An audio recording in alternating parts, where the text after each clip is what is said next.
अस्सलाम वालेकुम dear students. जी बेटा, आज हम डिस्कस करेंगे ये करेक्शन के बारे में।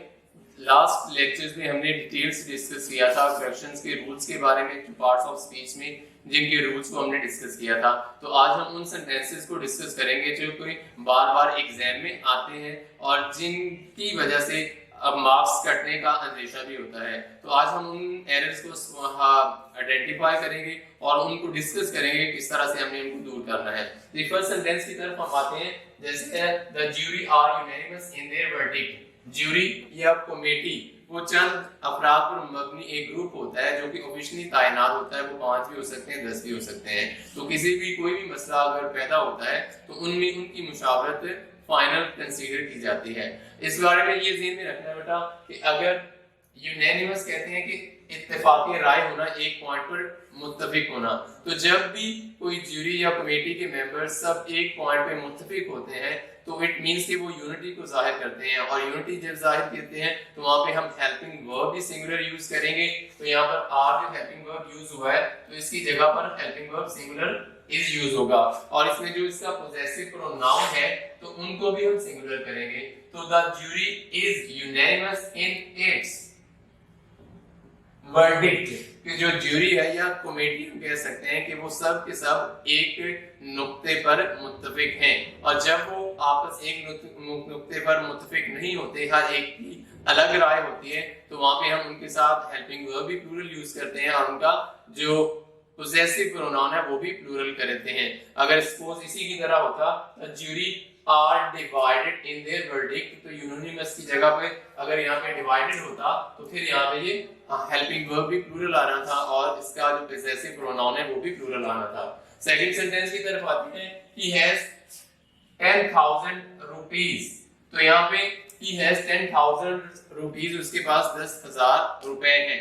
तो ये ध्यान में रखना है, इससे 1000 से पहले हमने जो अदद यूज किया है 10 का इस्तेमाल हुआ है। 1000 है, मिलियन है, बिलियन है, लैक्स है, तो उनसे पहले जब भी हम अदद को जिक्र किया होगा 10 है, 20 है, 30 है, तो वो एक यूनिट को जाहिर करता है। तो उसके बाद जब भी आएगा तो वहां पे हमने एस का इजाफा नहीं करना है। 10,000 होता है, 10 मिलियन होता है, 10 लाख होता है, लैक्स नहीं होता। तो यहाँ पे जो हमारे पास जो एरर है वो 10,000 थाउजेंड्स के साथ एस का इजाफा हम नहीं करेंगे। तो ही हैज 10,000 रुपीस, तो करेक्ट होगा 10,000 rupee. I have a work at home. अब वर्क जो एक एब्स्ट्रैक्ट नाउन है जिसको हम देख नहीं सकते, तो एब्स्ट्रैक्ट नाउन जब भी आते हैं तो उनकी प्लूरल फॉर्म कभी भी एस या एस लगा के नहीं बनती है। जैसे वर्क है, एडवाइस है, तो आई हैव अ वर्क नहीं होगा। जब हम इसको प्लूरल फॉर्म बनाएंगे I have a piece of work, I have a work नहीं आएगा, अब प्लूरल आएगा बन जाएगा तो पीसेस ऑफ वर्क हो जाएगा। तो आई हैव अ वर्क नहीं होगा, I have a piece of work, PIECE, piece of work at home, कि मुझे घर पर एक काम है। तो अगर हम इसको प्लूरल बनाएंगे तो आई have a pieces of work at home हो जाएगा। तो इस लिहाज से ये भी ध्यान में रखना है कि जब भी एक्सपेक्ट नाउन आएगा तो वहां पर ही हम एस या एस लगाकर उसकी प्लूरल फॉर्म को नहीं बनाएंगे। नेक्स्ट सेंटेंस है, this rooms roof is leaking. Rooms apostrophe का हमने डिस्कस किया था कि अपॉस्ट्रोफी तब इस्तेमाल होती है जब हम जानदारों के बारे में बात कर रहे होते हैं, इंसानों के बारे में जब हम बात कर रहे होते हैं तो वहां पे अपॉस्ट्रोफी का यूज होता है। तो जब भी बेजान चीजों के बारे में हम बात कर रहे होते हैं तो वहां पे अपॉस्ट्रोफी का इस्तेमाल नहीं होता।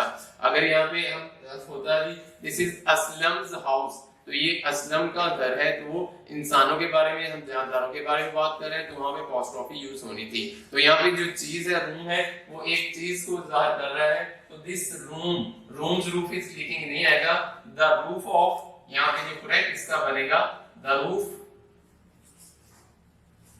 Of this room is leaking. Means के इसमें हम अपॉस्ट्रोफी एस का इस्तेमाल ये नहीं करेंगे। नेक्स्ट सेंटेंस में आता है जी, each of us have a pen and notebook. Each of indefinite pronouns में आता है ईच है, एवरी है, एनीवन है, समवन है, समबडी है। तो जब भी इंडेफिनिट प्रोनाउन आएगा किसी सिंगुलर को रिप्रेजेंट करता है। समवन मीन कोई एक, एनीवन कोई एक, ईच हर एक के माने में, तो वो सिंगुलर को रिप्रेजेंट करेगा। जब सिंगुलर को रिप्रेजेंट करेगा तो डेफिनेटली उनके साथ हम वर्ब भी सिंगुलर यूज करेंगे और आगे उसका जो पोजेसिव प्रोनाउन है वो भी सिंगुलर ही इस्तेमाल होगा। जैसे each of us has, have नहीं आएगा यहाँ पे, has a pen and a notebook के हमारे हम में से हर एक के पास एक पेन और एक नोटबुक है। तो ये वो सेंटेंसेस थे जो कि बार बार एग्जाम में रिपीट होते हैं और जो के मार्क्स गेन क्या कहते हैं, जिसकी वजह से कुछ प्रॉब्लम्स होती हैं बच्चों को कि इनके हमने एरर्स को किस तरह से डिटेक्ट करना है। तो आज हमने इसके बारे में डिस्कस किया। उम्मीद है कि आपको ये अच्छी तरह से समझ आ गया होगा। अल्लाह हाफिज।